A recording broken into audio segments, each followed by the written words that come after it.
L'exercice 29, hein, qui est donc un exercice sur la taille des nombres premiers et le nombre de nombres premiers.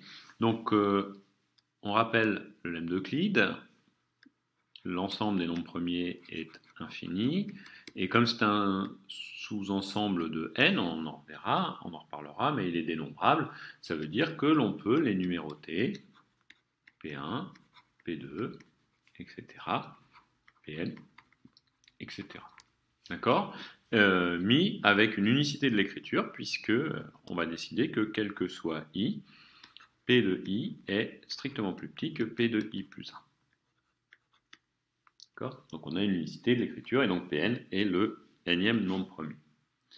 Alors, on va retrouver la même chose que pour le théorème d'Euclide, que pour ceci, afin de prouver le fait que le n plus unième nombre premier est plus petit, donc ça va pas aller, que P1 fois Pn plus 1. Ben, il suffit de remarquer que ce nombre-là, que je vais appeler m par exemple, ben, m est premier avec pi, ceci, quel que soit i.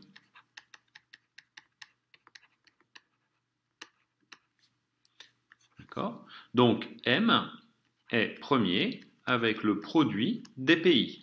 Résultat du cours, hein, quand un nombre est premier avec chacun des facteurs, il est premier avec le produit.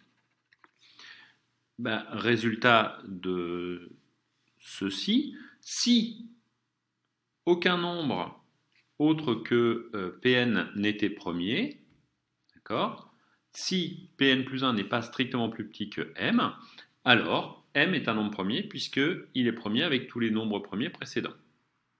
D'accord, donc ceci qui pourrait s'écrire proprement comme ça.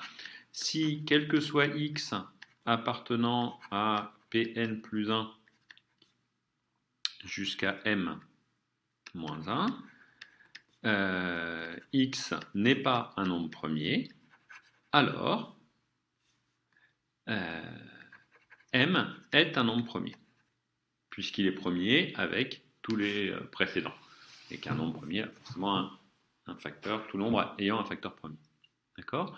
Donc ça veut dire que dans ce cas-là, Pn plus 1 sera égal à m.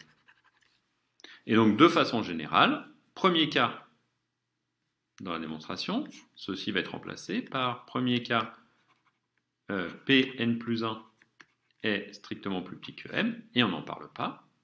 Deuxième cas, cette écriture veut dire que Pn plus 1 est supérieur ou égal à m, et dans ces cas-là, Pn plus 1 est égal à m. Donc dans tous les cas, Pn plus 1 est au plus égal à m. Donc le nombre premier suivant est plus petit que ceci. Alors à partir de là, on va montrer par récurrence, sur n appartenant à n, que, l'étoile même, que Pn, le nème nombre premier, est inférieur à 2 puissance n-1.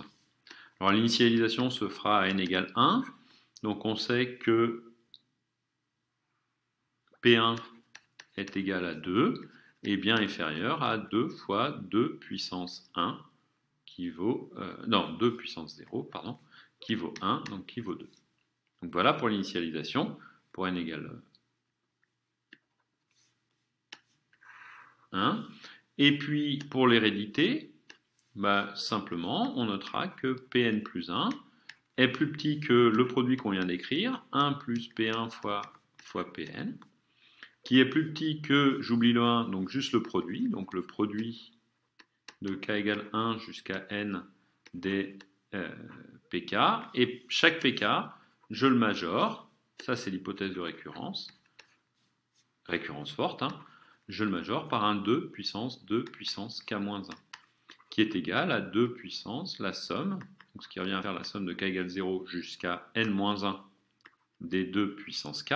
D'accord, attention, j'ai fait une réindexation, alors mettons L égale 0 jusqu'à n, pour partir de notre produit de 1 jusqu'à 0. On reconnaît la somme des termes d'une suite géométrique, qui me fait du 2 puissance n moins 1 sur 2 moins 1, c'est-à-dire 2 puissance n moins 1, et ceci qui est plus petit que 2 puissance 2 puissance n, puisque c'est égal à 2 puissance 2 puissance n, le tout divisé par 2.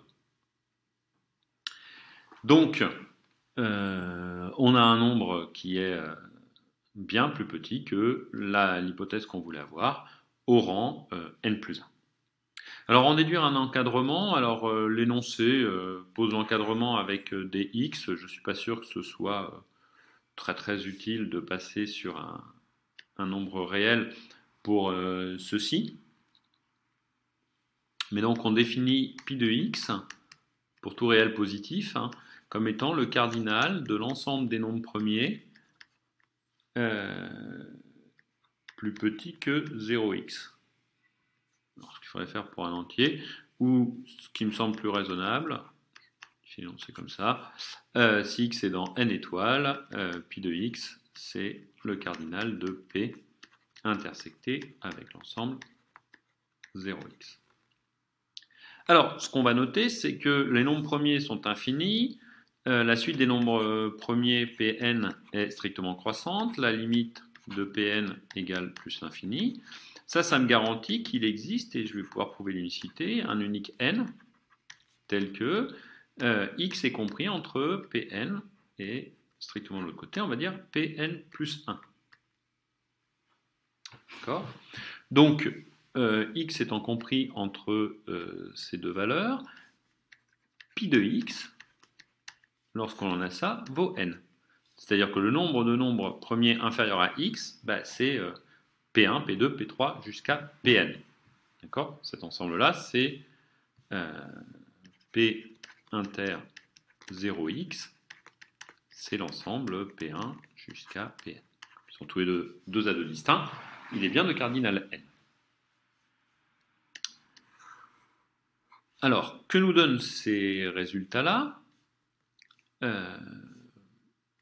La première chose, qui est le résultat à peu près immédiat, pi de x est plus petit que x. Pourquoi ? Parce que, quoi qu'il arrive, pi de x est inférieur au cardinal de l'ensemble 0x auquel j'enlève par exemple 0. 0 n'étant pas un nombre premier. Et voilà un ensemble qui est le cardinal x. Donc, je vous rappelle, on s'est intéressé au cas où x est dans n. Maintenant, la majoration dans l'autre sens, en reprenant l'encadrement que l'on a écrit au-dessus, on a pi de x qui est donc égal à n. Et on a vu que Pn, alors je vais prendre Pn plus 1, est plus petit que 2 puissance 2 puissance n.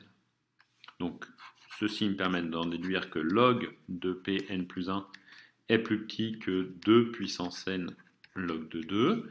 Et donc, log de Pn plus 1 est plus petit que n log de 2 plus log de 2.